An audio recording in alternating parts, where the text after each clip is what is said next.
After firing Reichenbach, Eastman hired a succession of emulsion makers. They all failed. The hiring and firings were amazing in those years, trying to find some way to get this emulsion down.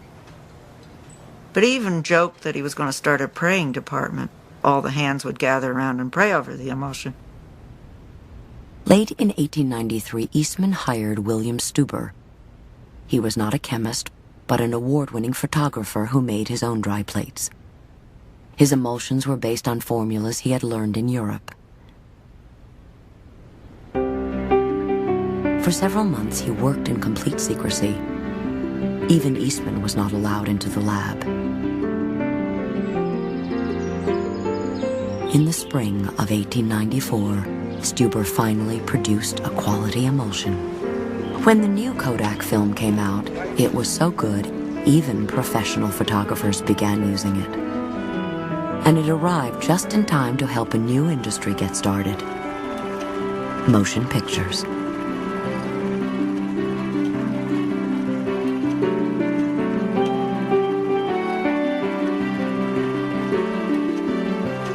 Within a few years, movie film became Eastman's biggest seller.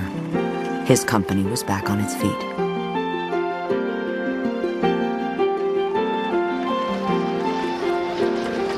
The world economy was also recovering from the Depression. You not only have investment money, but you have the mechanisms in place now, Wall Street, you might say, to manage investments. And it is not surprising that beginning around 1898, you have a wave of mergers, smart people using investment monies to put together larger business enterprises. The manifest destiny of the Eastman Kodak Company is to be the largest manufacturer of photographic materials in the world, or go to pot. They have sold more Kodaks and made more money than they've ever made before. And now his conception, I think, really shifts to the point, okay, now what am I going to do with this? In 1898, Eastman went to England to form an international company, Kodak Limited. If he succeeded, he would have a worldwide monopoly. He and Dickman met with investors. "Everything is in good shape," Eastman wrote to his mother.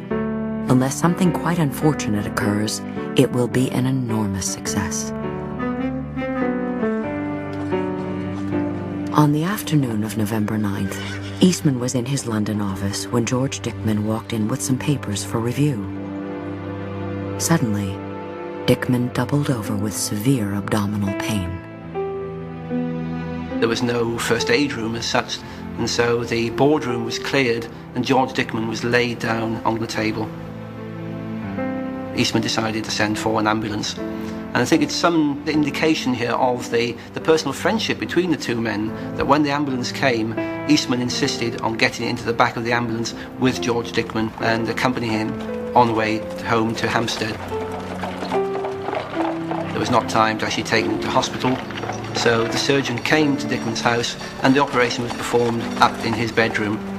Eastman was hovering over him, trying to do everything he could, and of course there was nothing he could do because he didn't have the knowledge, he didn't have the antibiotics. Dickman seemed to rally a bit and seemed to be on the mend, but 6 days later, he died. George Dickman died on the morning of November 15th, 1898.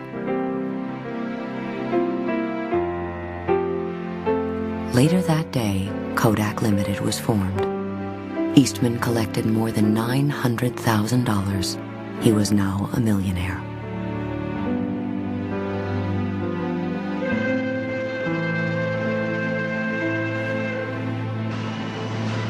In the United States, the Eastman Kodak Company now dominated the industry. George Eastman used its power to buy out other companies, acquiring the technology to produce a cheaper version of the Kodak. In 1900, he released the Brownie, a camera almost everyone could afford. The Brownie camera cost $1. That's roughly $20 by today's standards. So it was drastically cheaper than the original Kodak camera. And that was the camera that really revolutionized or democratized photography. The Brownie was named after popular storybook characters.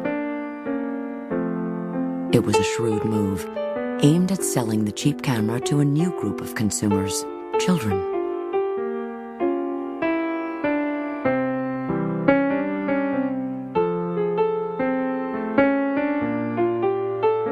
One of the things I think that was clearly at work in Eastman's promotion of the Brownie camera was the idea that if he started children with a cheaper camera, they would work their way up to more expensive cameras later on, and they'd become full-grown, healthy Kodak junkies, buying one camera after another.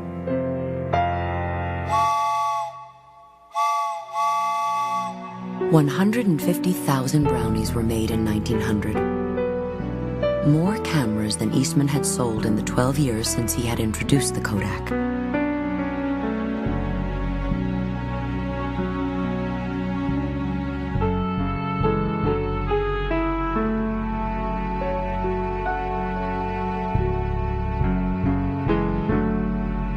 But the Eastman Kodak Company was facing a serious threat.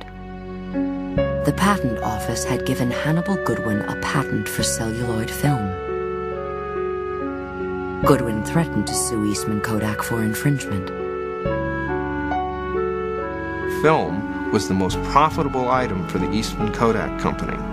So what this had the potential of doing was to make an enormous claim on all of the film that was produced by the Eastman Kodak Company during the life of that patent. When the patent dispute grew into a lawsuit, Eastman refused to settle. After a long legal battle, he lost. When he realized the judgment might be as high as $25 million, Eastman was stunned. Drawing on his company's vast resources, he was able to negotiate the payment down to $5 million. "Well, that's over," he said. "Now the one thing to do is forget it." The company's profits soared. So did his personal fortune. He would soon be listed as the 6th wealthiest man in the nation.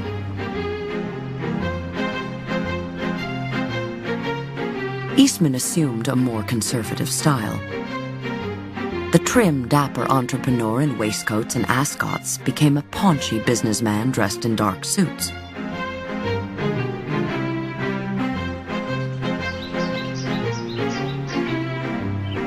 In 1905, he and his mother moved into a 37-room mansion he helped design.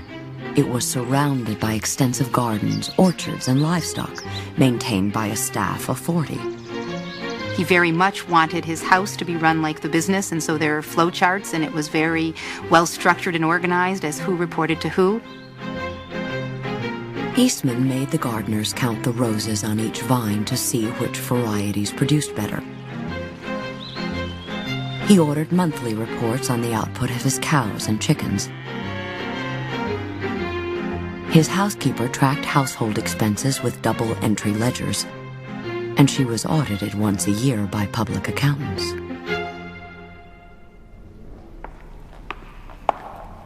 Even the morning breakfast followed a careful ritual. Organist Harold Gleason arrived early to play music that pleased his prickly boss. At exactly 7:30, as Eastman opened his bedroom door, Gleason began to play.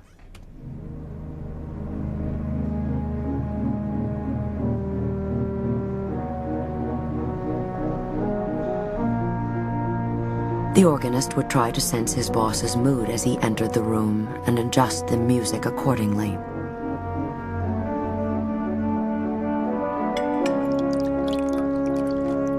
The conservatory table was always set with a linen tablecloth and his silver tea service. Sometimes guests were invited to join him, but increasingly over the years, he ate alone.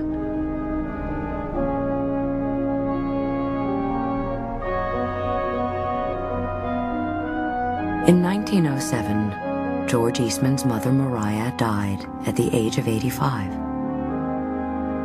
For the next week, when people would come by, he would start to carry on a normal conversation, and then suddenly he would turn away and walk to the window and start fiddling with the curtain or something, and then he'd turn around and say, "I'm all right now."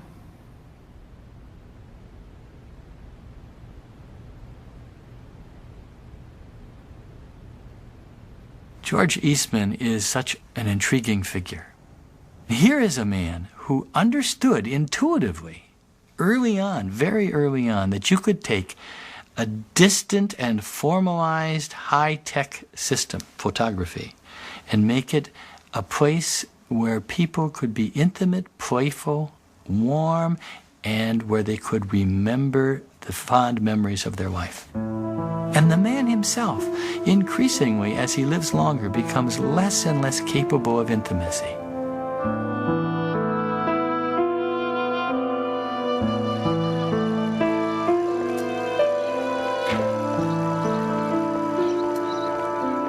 Though Eastman invited people to his home for concerts and dinner parties, he was an uncomfortable host who often disappeared long before his guests departed.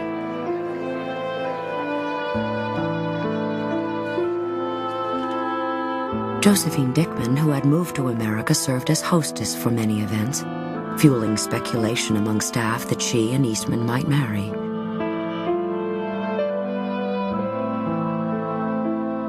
She was the love of his life, said one, but Eastman remained a bachelor.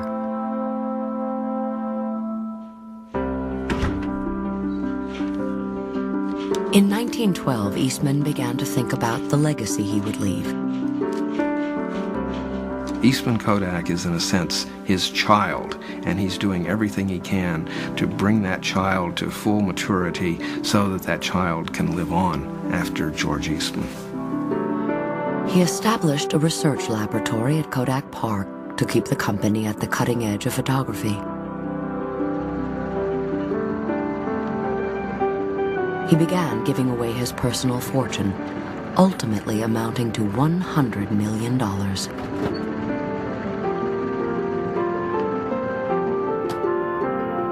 Some went to the Massachusetts Institute of Technology, which was training many of his best scientists. To attract top talent to Rochester, he worked to overcome its provincial reputation. He built a theater, created a school of music, and gave large gifts to the university. In 1925, George Eastman, now 71, officially retired from Kodak.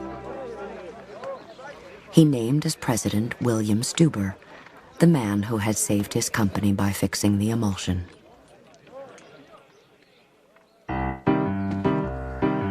Eastman attacked retirement with the same obsessive energy he had given his company, orchestrating elaborate camping trips and African safaris.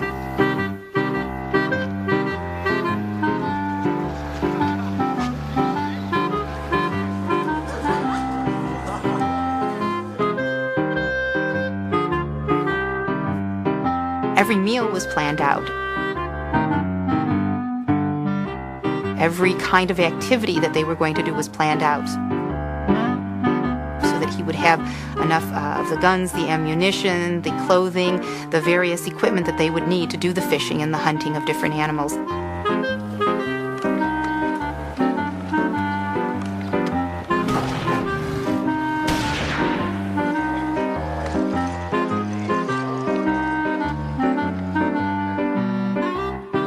He invited friends to join him.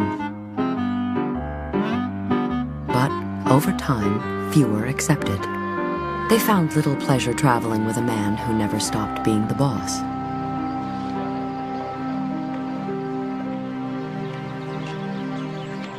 On one of these trips in 1928, Eastman was noticeably thinner and weaker. Soon, he had difficulty standing. His stride became slow and shuffling.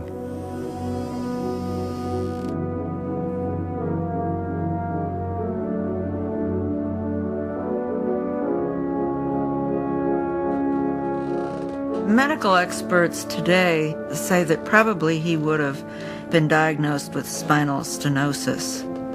He knew he was headed to a wheelchair existence. It also would have made him incontinent, which was a very difficult thing for a man of his meticulous habits. He was very much afraid of mentally deteriorating and not being able to recognize friends and family, not be able to converse, to not be in control of his own life to the very end. The pain became so great that Eastman rarely left his bedroom. He confessed to a friend, "There isn't much to live for. All that most people come here for is to have me sign on the dotted line." On March 14, 1932, Eastman invited a few friends over to witness a change in his will. He seemed glad for the company. A little past noon, he asked everyone to leave, saying he had a note to write. Moments later, the household staff heard a gunshot.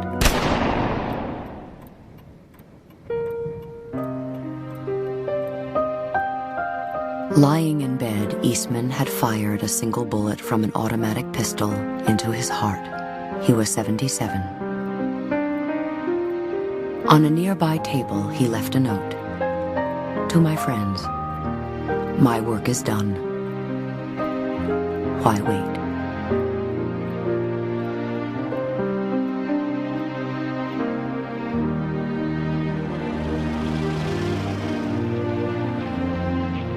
Thousands gathered to mourn George Eastman. He had given many of them successful careers. He had improved their city. But for people in all parts of the world, he had created something far more important. The idea that you could capture warm, simple, and tender moments in your own life and save them so that you could remember them by looking at them, that's a radical idea of the time. He was definitely a businessman first and foremost, but quite clearly he did introduce this element whereby we can all record our lives, capture our memories, happy memories, and lay down something for future generations. That must be Eastman's legacy.